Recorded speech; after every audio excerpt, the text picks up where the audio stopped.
അൽഹംദുലില്ലാഹി റബ്ബിൽ ആലമീൻ അസ്സലാത്തു വസ്സലാമു അലാ നബിയിന മുഹമ്മദിൻ വഅലാ ആലിഹി വഅസ്ഹാബിഹി വഅസ്വാജിഹി അജ്മഈൻ ഫഅമ്മാ ബഅദ്. അഊസു ബില്ലാഹി മിനശ് ശൈത്വാനിർ റജീം. ബിസ്മില്ലാഹിർ റഹ്മാനിർ റഹീം.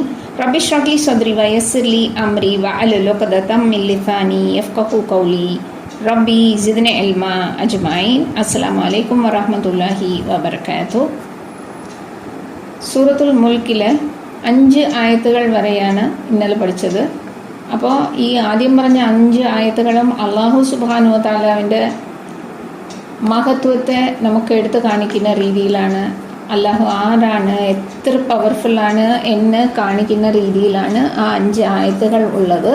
അപ്പോൾ അതിലെ 5-ാമത്തെ ആയത്ത് അവസാനിപ്പിച്ചത് ശൈത്താനിന് വേണ്ടി അള്ളാഹു ജഹന്നം ഒരുക്കി വച്ചിട്ടുണ്ട് എന്ന് പഠിച്ചാണ് തീർത്തത്. ഇപ്പോൾ 6-ാമത്തെ ആയത്ത് ബിസ്മില്ലാഹിർ റഹ്മാനിർ റഹീം.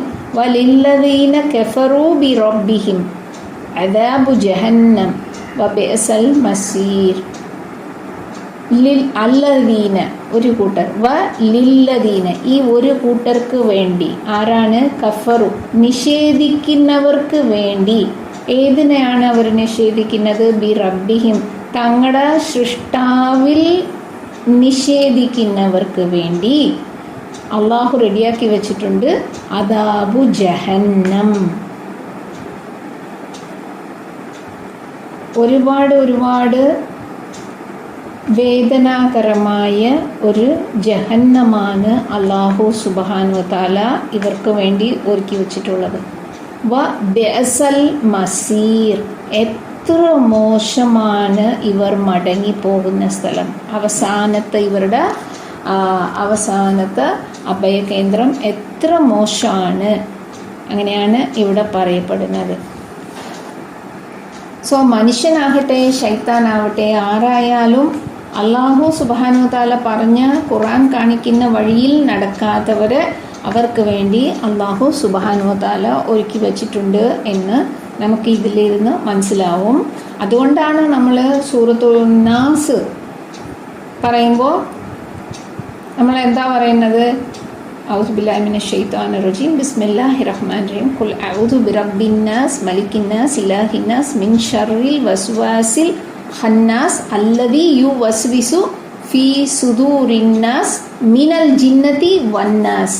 അപ്പോൾ ശൈത്താനും മനുഷ്യനുമായ ഈ ശൈത്താനിക സ്വഭാവം കാണിക്കുന്ന മനുഷ്യരിൽ നിന്നും ശൈത്താനിൽ നിന്നുമാണ് നമ്മൾ അഭയം തേടുന്നത്. അപ്പോൾ ഇവിടെ അള്ളാഹു പറയുന്നത് ഈ ശൈത്താനിനും അള്ളാഹു ശൈത്താനിനും പിന്നെ ഈ അള്ളാഹുവിൽ അവിശ്വാസം കൈക്കൊള്ളുന്ന മനുഷ്യർക്കും വേണ്ടിയാണ് ഇത്ര മോശമായ ഒരു അഭയകേന്ദ്രം ഒരുക്കി വെച്ചിട്ടുണ്ട് എന്ന് പറയുന്നത്. ഇദാ ഉൽഖൂ ഫീഹാ സമിഉ ലഹാ ഷഹീഖൻ വഹിയ തഫൂർ. ഇദാ ഉൽഖൂ അതിലേക്ക് ഇടപെടുമ്പോൾ, അതിലേക്ക് എറിയപ്പെടുമ്പോൾ, സമിഉ കേൾക്കാൻ പറ്റും അവർക്ക്, ലഹ അതിൻ്റെ, ഷഹീഖ് ആ നരകത്തിൻ്റെ നെടുവിയർപ്പ്. അതായത് അത് ഇങ്ങനെ കുറേ ആളുകൾ അതിൻ്റെ അകത്ത് കയറിയിട്ടുണ്ടല്ലോ. അപ്പോൾ അവരെയൊക്കെ ഇങ്ങനെ അതിൻ്റെ അകത്തിരുന്ന് ആളിക്കത്തിൻ്റെ തീയും എല്ലാമായിട്ടൊരു സൗണ്ട് ഉണ്ടാവില്ലേ. നമ്മൾ അടുപ്പ് തന്നെ ഒരുപാട് ആഹാരം ഉണ്ടാക്കാനായിട്ട് വെളിയിൽ വിറകൊക്കെ വെച്ച് കത്തിച്ച് ഒരുപാട് തീ കത്തിക്കാണെങ്കിൽ എങ്ങനെയാണ് ഒരു സൗണ്ട് ഇങ്ങനെ കേൾക്കത്തില്ലേ. അപ്പോൾ ഈ ജഹന്നത്തിൽ എന്തുമാത്രം സൗണ്ടാണ് വരുന്നത് അതിനെയാണ് പറയുന്നത്. ചില മലയാളം ട്രാൻസ്ലേഷനിൽ കൊടുത്തിട്ടുള്ളത് ഗർജന എന്ന് കൊടുത്തിട്ടുണ്ട്. ശരിക്കും ഈ വാക്കിൻ്റെ അർത്ഥം പറയുന്നത് ഷഹീഖ് എന്ന് പറയുന്നത് ഈ കഴുത ഇങ്ങനെ ഒരു സൗണ്ട് ഉണ്ടാവില്ലേ, അതുപോലത്തെ ഒരു ഏങ്കലടിക്കുന്ന സൗണ്ട് എന്നാണ് ഇതിൻ്റെ വാക്കർത്ഥമായിട്ട് വരുന്നത്. അപ്പോൾ ഷഹീഖം വഹിയ തഫൂർ അതിങ്ങനെ വരുമ്പോൾ അതിൻ്റെ സൗണ്ട് കേൾക്കാം. അതുപോലെ ഈ നരകത്തിൽ അതിനകത്ത് ഇടപെടുന്ന മനിതരെയോ കല്ലുകളെയോ ജിന്നോ ശൈത്താനോ ആരുമാവട്ടെ അവരെ കൈകാര്യം ചെയ്യുന്നതിൻ്റെ ആ ഒരു ഓളം കേൾക്കാൻ പറ്റുമെന്നാണ് പറയുന്നത്. ഇവിടെ ഷഹീഖൻ 2 വ്യാഖ്യാനങ്ങളാണ് മുഫസ്സിറുകൾ പറയുന്നത്. ഒന്ന് ഈ നരകത്തിൻ്റെ സൗണ്ട്, നരകം അങ്ങനെ ഉണ്ടാക്കുന്ന ശബ്ദം. എന്ന് പറയുന്നത്. രണ്ടാമത്തതായിട്ട് പറയപ്പെടുന്നത്, നേരത്തെ കുറേ കൂട്ടർ അതിൻ്റെ അകത്ത് പോയിട്ടുണ്ടാവില്ലേ, ഗ്രൂപ്പായിട്ടല്ലേ അതിൻ്റെ അകത്ത് എരിയപ്പെടുന്നത്. അപ്പം നേരത്തെ പോയവർ അതിൻ്റെ അകത്ത് ആളി കത്തുന്ന തീക്കകത്ത് കിടക്കുമ്പോൾ കിടന്ന് വിറച്ച് വിളിച്ച് കൂവി എല്ലാം ചെയ്തില്ലേ, ആ സൗണ്ടാണ് കേൾക്കുന്നത് എന്നും പറയപ്പെടുന്നത്. സോ അപ്പോൾ ഇതാണ് ഈ ആയത്തിൻ്റെ അർത്ഥം. ഇതാ ഉൾക്കു ഫീഹ സമീഉലഹ ഷഹീഖവും വഹിയ തഫൂർ.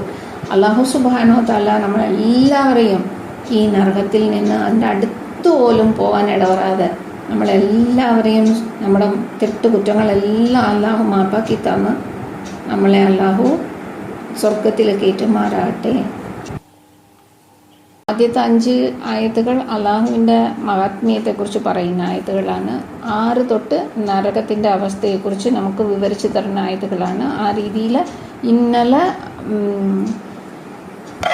6ഉം 7ഉം നമ്മൾ പഠിച്ചു. അപ്പം ഇന്ന് 8ാമത്തെ ആയത്താണ്. ബിസ്മില്ലാഹിർ റഹ്മാനിർ റഹീം.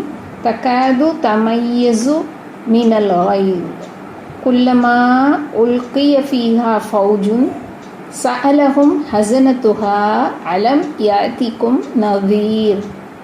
തക്കാതു കാത യക്കാതു, അടുക്കാറായപ്പോൾ, അത് സംഭവിക്കാൻ ആയപ്പോൾ, ആ സംഭവം സംഭവിക്കാൻ ഇപ്പം സംഭവിക്കുമെന്നായപ്പോൾ, തക്കാതു തമയ്യസു മിനൽ ഗൈസ്.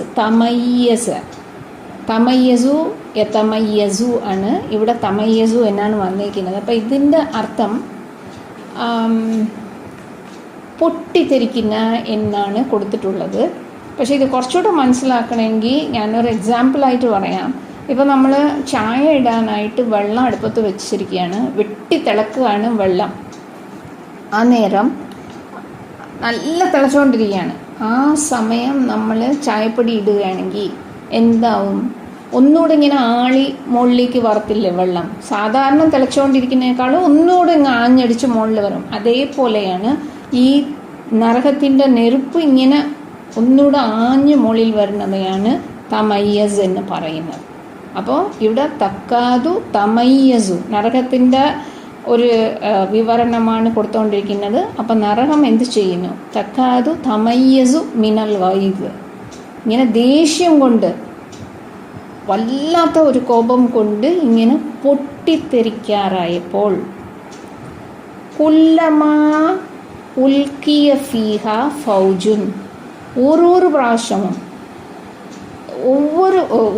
പ്രാവശ്യവും അതിലേക്ക് ഫൗജ് എറിയപ്പെടുമ്പോൾ, ഫൗജ് എന്ന് പറയുന്നത് ഒരു കൂട്ടം ആളുകൾ, ഒരു ഗ്രൂപ്പ്. സോ ഒരു ഗ്രൂപ്പ് ആളുകൾ അതിലേക്ക് എറിയപ്പെടുമ്പോൾ, ഓരോരോ പ്രാവശ്യവും എറിയപ്പെടുമ്പോൾ, സഅലഹും അവരോട് ചോദിക്കും, ഹസനത്തുഹ അതിൻ്റെ കാവൽക്കാർ. സോ നരകത്തിൻ്റെ കാവൽക്കാർ നരകത്തിലേക്ക് വലിച്ചെറിയപ്പെടുന്ന ഓരോ കൂട്ടം ആളുകളോടും ചോദിക്കും, അലം യാതികും നദീർ, നിങ്ങൾക്ക് ഭൂമിയിലുണ്ടായിരുന്നപ്പം ഒരു മുന്നറിയിപ്പുകാരൻ വന്നില്ലായിരുന്നോ എന്ന് ചോദിക്കും. അതായത് അവർ ഈ ചോദിക്കുന്ന ചോദ്യത്തിൻ്റെ കാരണം എന്താ? എന്തിനെങ്ങനെ ചോദിക്കുന്നത്? അവർ തെറ്റ് ചെയ്ത് നരകത്തിൽ വന്നങ്ങ് എടുത്തതിൻ്റെ അകത്ത് ഇട്ടാൽ മതിയായിരുന്നില്ലേ? ഒന്നുകൂടെ എടുത്ത് ചോദിക്കുന്നത് എന്തിനാ? അല്ലാഹു സുബ്ഹാനഹു വ തആല പല സ്ഥലങ്ങളിലും ഖുർആനിലൂടെ പറയുന്നത് നമുക്ക് മനസ്സിലാവും. ഒരാൾക്കും മുന്നറിയിപ്പ് തന്നിട്ടില്ലാതെ അല്ലാഹു സുബ്ഹാനഹു വ തആല അയാളെ ഇങ്ങനെ സ്വർഗനരകത്തിൽ കയറ്റില്ല എന്നാണ് പറയുന്നത്. അപ്പോൾ അയാൾക്ക് നന്നായിട്ട് അറിയാം, ഓരോ മനുഷ്യനും, അവൻ മുസ്ലിമാകട്ടെ അമുസ്ലിമാകട്ടെ ആര് വേണമെങ്കിലും ആയിക്കോട്ടെ, ഒരു മുസ്ലിം ആണെങ്കിൽ ഇങ്ങനെ ഒരു ഇലാഹുണ്ട് എന്നുള്ള ഒരു ബോധ്യം കൊടുത്തിട്ട് ആരെങ്കിലും കൊണ്ട് പറയിപ്പിച്ചിട്ട് അയാൾക്ക് മനസ്സിലാക്കി തന്നിട്ടാണ് പിന്നെ ജീവിതം നടക്കുന്നത്. അപ്പോൾ റസൂല് വരുന്നത് ഒരു മുന്നറിയിപ്പ് കാരണമായിട്ടാണ് വന്നിട്ടുള്ളത്. അപ്പോൾ എല്ലാ മനുഷ്യർക്കും അറിയാം, ഇങ്ങനെ ഒരു മുസ്ലിങ്ങൾക്ക് ഉറപ്പായിട്ടറിയാം, മുസ്ലിം അല്ലാത്തവർക്ക് കേട്ടറിയാം, ഇതുപോലെ ഒരു റസൂല് വരുന്നിട്ടുണ്ട് എന്നാണ് ഇവർ വിശ്വസിക്കുന്നത്, ഇതാണ് ഇവരുടെ വിശ്വാസം. അതെങ്കിലും അവർക്കറിയാം. ഒന്നുമില്ലെങ്കിലും ഏതെങ്കിലും ടി വിയിലോ ഏതെങ്കിലും സോഷ്യൽ മീഡിയയിലോ എങ്ങനെയെങ്കിലും എന്തെങ്കിലും രീതിയിൽ ഇവരുടെ ചെവികളിൽ എത്തുന്നു. എല്ലാ കാര്യങ്ങളൊക്കെ എത്തുന്നത്. നന്മയായിട്ടോ തിന്മയായിട്ടോ നല്ല കാര്യമായിട്ടോ അല്ലെങ്കിൽ ചീത്തയായിട്ടോ എന്തെങ്കിലും ഒരു സംഭവം നമ്മുടെ ഇസ്ലാമിനെ കുറിച്ച് ഇവർക്ക് അറിവ് ഉണ്ടാവുന്നു. അപ്പോൾ അങ്ങനെ അള്ളാഹു സുബ്ഹാനഹു വ തആല ഏതെങ്കിലും രീതിയിൽ ഇങ്ങനെ മനുഷ്യർക്ക് ഇങ്ങനെ അറിവ് കൊടുത്തിട്ടാണ് അവരുടെ ജീവിതത്തിൽ ഇങ്ങനെ ഒരു അറിവ് കൊടുക്കും. അപ്പോൾ റസൂല് എത്തിക്കഴിഞ്ഞാൽ പിന്നെ നമുക്ക് പറയാനൊരു എക്സ്ക്യൂസും ഇല്ല. മുന്നറിയിപ്പുകാരൻ വന്നിട്ടുണ്ട്, അപ്പോൾ എല്ലാവർക്കും അറിയാം. അപ്പോൾ ഇവർ നരകത്തിൻ്റെ കാവൽക്കാർ ഒന്നുകൂടെ ഉറപ്പ് വരുത്തുകയാണ്. അതിൻ്റെ അകത്ത് എരിയുന്ന തൊട്ട് മുമ്പ് ഒന്നുകൂടെ ചോദിക്കുകയാണ്, വന്നില്ലേ നിങ്ങൾക്ക് മുന്നറിയിപ്പുകാരൻ ആരും വന്നില്ലേ? അങ്ങനെ വന്നിട്ടാണോ നിങ്ങളിവിടെ വരണത് എന്നുള്ള രീതിയിൽ ഇങ്ങനെ ചോദിക്കുമ്പോൾ കാലു അവർ മറുപടി പറയും. ഈ ഒരു കൂട്ടം ആളുകൾ വരുന്നില്ലേ, അവർ മറുപടി പറയും. ഓരോരോ കൂട്ടം ആളുകളും മറുപടി പറയും. കാലു ബല ഖദ് ജാഅനാ നദീർ, അതെ തീർച്ചയായിട്ടും ഞങ്ങളിലേക്ക് മുന്നറിയിപ്പുകാരൻ വന്നിട്ടുണ്ടായിരുന്നു. സോ ഇവിടെ നമ്മൾ നേരത്തെ പഠിച്ചതുപോലെ ഖദ് എന്ന് പറയുന്ന വാക്ക്, ഈ വാക്ക് മാദിയുടെ മുമ്പിൽ വരികയാണെങ്കിൽ, ഫിയൽ മാദിയുടെ മുമ്പിൽ വരികയാണെങ്കിൽ അത് ഇങ്ങനെ ഒന്ന് ഉറപ്പിച്ച് പറയാൻ താക്കീതിനാണ് വരുന്നത്. അപ്പോൾ ഖദ് ജാഅന തീർച്ചയായിട്ടും ഞങ്ങളിലേക്ക് വന്നിട്ടുണ്ട് മുന്നറിയിപ്പുകാരൻ എന്ന് അവർ തന്നെ അവരുടെ വായികൾ മൂലം ഇങ്ങനെ പറയുകയാണ്, ഉറപ്പിച്ച് സമ്മതിച്ചു കൊടുക്കുകയാണ്. വന്നിട്ടുണ്ട്, ഞങ്ങൾ കേട്ടില്ല എന്നാണ്. അടുത്ത് പറയുന്നത് ഫ കദബ്ന, നാം അവരെ നിഷേധിച്ചു. വഖുൽന, എന്നിട്ട് നാം പറഞ്ഞു, മാ നസ്സലല്ലാഹു മിൻ ഷൈ, അല്ലാഹു ഒന്നും ഇറക്കി തന്നിട്ടില്ല. ഇൻ അൻതും ഇല്ല ഫി വലാലിൻ കബീർ, എന്നാൽ നിങ്ങളാവട്ടെ ഒരു വലിയ വഴികേട്ടിലാണ് എന്ന് ഇങ്ങനെ കുറച്ച് കാര്യങ്ങൾ ഇപ്പോൾ നരകത്തിൽ എറിയപ്പെടാൻ പോകുന്ന ആളുകളോട് ഈ കാവൽക്കാർ ചോദിച്ചില്ലേ, അവർ പറയുന്ന മറുപടിയാണ്. നരക അവകാശികൾ പറയുന്ന മറുപടിയാണ്. 3-4 കാര്യങ്ങൾ പറയാണ്. ഒന്നാമത് വന്നിട്ടുണ്ട്, തീർച്ചയായിട്ടും വന്നിട്ടുണ്ട് മുന്നറിയിപ്പുകാരൻ. രണ്ടാമത് അവർ പറയുന്നത് പക്ഷേ ഞങ്ങൾ അതിനെ നിഷേധിച്ചു. അത് മാത്രമല്ല, ആ മുന്നറിയിപ്പ് ചെയ്യാൻ വന്ന നബിമാരോ റസൂലോ അവരിടത്ത് നമ്മൾ പറഞ്ഞത് എന്താണ്? അല്ലാഹു സുബ്ഹാനഹു വ തആല ഒരു കാര്യവും ഇറക്കി തന്നിട്ടില്ല എന്ന് പറഞ്ഞു. അത് മാത്രമല്ല അവരോട് പറഞ്ഞത്, അവരുടെ മുഖത്ത് നോക്കി പറഞ്ഞ്, നിങ്ങളിങ്ങനെ പറയുന്നത് കാരണം നിങ്ങൾ തീർച്ചയായിട്ടും വലിയ വഴികേട്ടിലാണ് എന്നുകൂടെ പറഞ്ഞു. അപ്പോൾ ഇത്രയും കാര്യങ്ങളാണ് അവർ പറഞ്ഞത്. വന്നു, ഞങ്ങൾ കളവാക്കി, 2 കാര്യം പറഞ്ഞ്, ബാക്കി 2 കാര്യം ആരാണോ മുന്നറിയിപ്പ് ചെയ്തത് അവരോട് മുഖത്തോട് മുഖം അവരോട് പറഞ്ഞു, നേരെ നോക്കിയിട്ട് പറഞ്ഞു, ഇങ്ങനെ അള്ളാഹു ഒരു കാര്യം ഇറക്കി തന്നിട്ടില്ല, മാത്രമല്ല നിങ്ങളിങ്ങനെ പറയുന്നതുകൊണ്ട് നിങ്ങൾ വലിയ വഴികേട്ടിലാണ്. ഇങ്ങനെ ടോട്ടലി 4 കാര്യമാണ് ഇവർ പറയുന്നത്. അപ്പോൾ ഇതാണ് സംഭവം. നരകത്തിൽ ഓരോരോ ഗ്രൂപ്പും നരകത്തിൽ എറിയപ്പെടുമ്പോൾ ഇങ്ങനെ ആയിരിക്കും. ആ കാവൽക്കാർ ചോദിക്കും, നിങ്ങൾക്ക് വന്നില്ലായിരുന്നോ? അപ്പോൾ അവർ മറുപടി പറയും, എല്ലാവരും അതേ മറുപടിയാണ് പറയുന്നത്, വന്നു, തീർച്ചയായിട്ടും വന്നു, ഞങ്ങൾ പക്ഷേ കളവാക്കിയത് മാത്രമല്ല ഇങ്ങനെ പറയുകയും ചെയ്തു, ഇങ്ങനെ അല്ലാഹു ഒന്നും ഇറക്കി തന്നിട്ടില്ല, ഇങ്ങനെ പറയുന്നതുകൊണ്ട് നിങ്ങൾ തീർച്ചയായിട്ടും വലിയ വഴികേട്ടിലാണ്, നിങ്ങളാണ് തെറ്റുള്ള കാര്യമാണ് നിങ്ങൾ പറയുന്നത്, വലിയ കുറ്റവുമുള്ള കാര്യമാണ് നിങ്ങൾ പറയുന്നത് എന്നുകൂടെ പറഞ്ഞു. ഞങ്ങളിങ്ങനെയാണ് പറഞ്ഞത് എന്ന് പറഞ്ഞിരിക്കുന്നു. ഈ 10ാമത്തെ ആയത്ത്, അഊസു ബില്ലാഹി മിനശ് ശൈത്വാനിർ റജീം, ബിസ്മില്ലാഹിർ റഹ്മാനിർ റഹീം. വഖാലു ലൗ കുന്നാ നസ്മഉ ഔ നാഖിലു മാ കുന്നാ ഫീ അസ്ഹാബിസ് സഈർ. വഖാലു, അവർ നേരത്തെ പറഞ്ഞത് കൂടാതെ ഇതും പറഞ്ഞു. വഖാലു ലൗ കുന്ന, ഞങ്ങൾ ആയിരുന്നു എങ്കിൽ. ലൗ എന്ന് പറയുന്നത് കഴിഞ്ഞ ഒരു സംഭവമാണ്, പക്ഷെ നടക്കാത്ത സംഭവമാണ്. ഇങ്ങനെ ഒരു സംഭവം നടന്നിട്ടില്ല. ആ കാര്യത്തിനെ കുറിച്ച് പറയുമ്പോഴാണ് ഞങ്ങളിങ്ങനെ ചെയ്തിരുന്നെങ്കിൽ എന്ന് പറയുന്നത്. ലൗ കുന്ന നസ്മഉ, ഞങ്ങൾ കേൾക്കുന്നവരായിരുന്നെങ്കിൽ, ഞങ്ങൾ കേട്ടിരുന്നെങ്കിൽ, ഔ അല്ലെങ്കിൽ നാക്കിലു ചിന്തിക്കുന്നവരായിരുന്നെങ്കിൽ, ഞങ്ങൾ കേൾക്കുകയോ ചിന്തിക്കുകയോ ചെയ്തിട്ടുണ്ടായിരുന്നെങ്കിൽ, മാ കുന്ന ഞങ്ങൾ ആവില്ലായിരുന്നു, ഫി അസ്ഹാബി സയീർ ഈ ആഴിക്കത്തിന് അഗ്നിയുടെ അവകാശികളുടെ കൂട്ടത്തിൽ ഒരാളായിട്ട് ഞങ്ങൾ ആയിത്തീരില്ലായിരുന്നു. അപ്പോൾ സംഭവിക്കാതെ ഒന്നിൻ്റെ പേരിൽ ഇപ്പം സംഭവിച്ചത്, ഇവരിങ്ങനെ ചെയ്യാത്തത് കാരണം ഇങ്ങനെ ആയി. അങ്ങനെ ഒരു കാര്യത്തിനെ പറയുമ്പോഴാണ് ഈ ലവ് എന്ന പദം അറബിയിൽ ഉപയോഗിക്കുന്നത്. ഇഫ് എന്ന് പറയുന്നതിൻ്റെ സമാനമായിട്ട്.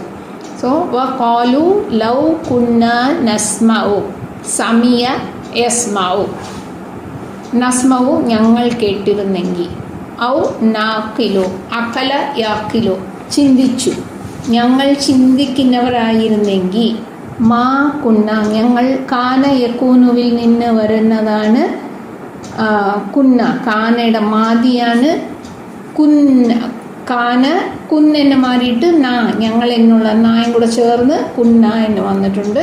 ഫി അസ്ഹാബി സഈർ നരകാഗ്നിയുടെ ആളി കത്തുന്ന നരകാഗ്നിയുടെ ആൾക്കാരുടെ കൂട്ടത്തിൽ ആവില്ലായിരുന്നു എന്ന് ഇവിടെ അല്ലാഹു സുബ്ഹാനഹു വ തആല പറയുന്നതായിട്ടാണ് വരുന്നത്. ഈ ഫഅതറഫു ബിദംബിഹിം ഫസുഹ്കൽ ലിഅസ്ഹാബി സഈർ. സോ ഈ അസ്ഹാബി സഈർ ആരാണെന്ന് നേരത്തെ ആയത്തിൽ തന്നെ നമ്മൾ കണ്ടു. ഫഅതറഫു അപ്പോൾ അവർ തിരിച്ചറിഞ്ഞു. ഇതറഫ യതരിഫു തിരിച്ചറിഞ്ഞു, മനസ്സിലാക്കി. ബിദംബിഹിം അവരുടെ കുറ്റം അവർ മനസ്സിലാക്കി. അവർ ചെയ്ത കുറ്റം, ഇവിടെ അവർ കുറേ കുറ്റങ്ങൾ ചെയ്തിട്ടുണ്ടാവില്ലേ നിഷേധികളാവുമ്പോൾ. പക്ഷേ ഇവിടെ എന്തിനാ സിംഗുലറിൽ മുഫ്രദായിട്ട് പറയുന്നേ? അവർ ചെയ്ത വലിയ കുറ്റം എന്ന് പറഞ്ഞാൽ റസൂലിനെ കളവാക്കിയതാണ്, അള്ളാഹുവിന് അള്ളാഹുവിൽ അവിശ്വാസം കൈക്കൊണ്ടതാണ്. ആ ഒരു കുറ്റം ചെയ്തതിന് മൂലം അതിൽ നിന്ന് തുടരെ അതൻ മൂലം പല കുറ്റങ്ങൾക്കും അവർ ആളായി, ചെയ്യാൻ അവർ വിദഗ്ധരായി. അതുകൊണ്ടാണ് ഈ ദമ്പ് എന്ന് സിംഗുലറിൽ മുഫ്രദായിട്ട് പറയുന്നത്. അപ്പം ഇവർ ചെയ്ത വലുതായിട്ടുള്ളത് ശിർക്കാണ്, അള്ളാഹുവിൽ വിശ്വസിച്ചില്ല, അതാണ് കുറ്റം. അപ്പോൾ അതുകൊണ്ടാണ് ഇങ്ങനെ സിംഗുലറായിട്ട് പറയപ്പെട്ടിരിക്കുന്നു എന്ന് മുഫസ്സിറുകൾ പറയുന്നത്. ഫഅതറഫു ബിദംബിഹിം അപ്പോൾ അവർ തങ്ങളുടെ കുറ്റം തിരിച്ചറിഞ്ഞു. ഫസുഹ്കൻ ഇത് എപ്പോഴാണ്? ഖിയാമത്ത് ദിവസത്തിൽ നരകത്തിൽ എറിയപ്പെടുമ്പോൾ ആ നേരാണ് അവർ തിരിച്ചറിയുന്നത്. ഫസുഹ്കൻ അതുകൊണ്ട് എന്താ? നാശം. ലി അസ്ഹാബി സഈർ ഈ നരകാഗ്നിയുടെ ആൾക്കാർക്ക് നാശമാണ്. തിരിച്ചറിയേണ്ട സമയം നമ്മൾ ദുനിയായിലെ ജീവിതത്തിൽ ഇരിക്കുമ്പോഴാണ് അത് തിരിച്ചറിഞ്ഞ് തൗബ ചെയ്ത് തിരിച്ചു വരികയാണെങ്കിൽ അല്ലാഹു മാപ്പ് തന്നേക്കുമായിരുന്നു. പക്ഷേ ഇവർ അപ്പോഴൊന്നും ചെയ്തില്ല, കാഫിറായിട്ടാണ് മരിച്ചത്. എന്നിട്ട് ഇപ്പോൾ നരകത്തിൻ്റെ അകത്ത് എരിയപ്പെടുന്ന ആ സന്ദർഭത്തിലാണ് ഇവർക്കതെല്ലാം മനസ്സിലായിട്ട് ഇവർ പറയുന്നത്, ഇപ്പം തിരിച്ചറിയുന്നത്. അപ്പോൾ ഇതാണ് ഇവിടെ പറയുന്നത്. വേറൊരു സ്ഥലത്തിൽ ഖുർആനിൽ പറയുന്നത്, അവർ ചോദിക്കും ഒരു ജീവിതം കൂടെ കുറച്ചുകൂടെ സമയം ഞങ്ങൾക്ക് തന്നെങ്കിൽ ഞങ്ങൾ ഒന്നുപോയി തിരിച്ച് ദുനിയാവിൽ പോയിട്ട് നേരെ ചൊവ്വ ജീവിച്ച് തിരിച്ചു വരാം എന്നൊക്കെ പറയും എന്നാണ് പറയുന്നത്. പക്ഷെ അവരിങ്ങനെയൊക്കെ ചോദിച്ചാലും അതൊന്നും നടക്കുന്നതല്ല. അതുകൊണ്ട് ഇത് നമുക്ക് ഇവിടെ പറയുന്നതിൻ്റെ കാരണം എല്ലാം മനസ്സിലാക്കിക്കൊണ്ട് നമ്മൾ നേരെ അള്ളാഹുവും ഖുർആനും റസൂലും കാണിച്ച വഴിയിൽ നമ്മൾ നടക്കാനായിട്ട് അള്ളാഹു സുബ്ഹാനഹു വ തആല നമുക്ക് തൗഫീഖ് നൽകുമാറാവട്ടെ. റബ്ബന ആതിന ഫിദ്ദുനിയ ഹസനതൻ വഫിൽ ആഖിറതി ഹസനതൻ വഖിനാ അദാബന്നാർ. റബ്ബന തഖബ്ബൽ മിന്നാ ഇന്നക അൻത സമീഉൽ അലീം വതുബ് അലൈനാ ഇന്നക അൻതത് തവ്വാബുർ റഹീം. സുബ്ഹാന റബ്ബിക റബ്ബിൽ ഇസ്സതി അമ്മാ യസിഫൂൻ. ജസാകുമുല്ലാഹു ഖൈർ. അസ്സലാമു അലൈക്കും വറഹ്മത്തുള്ളാഹി വബറകാതുഹു.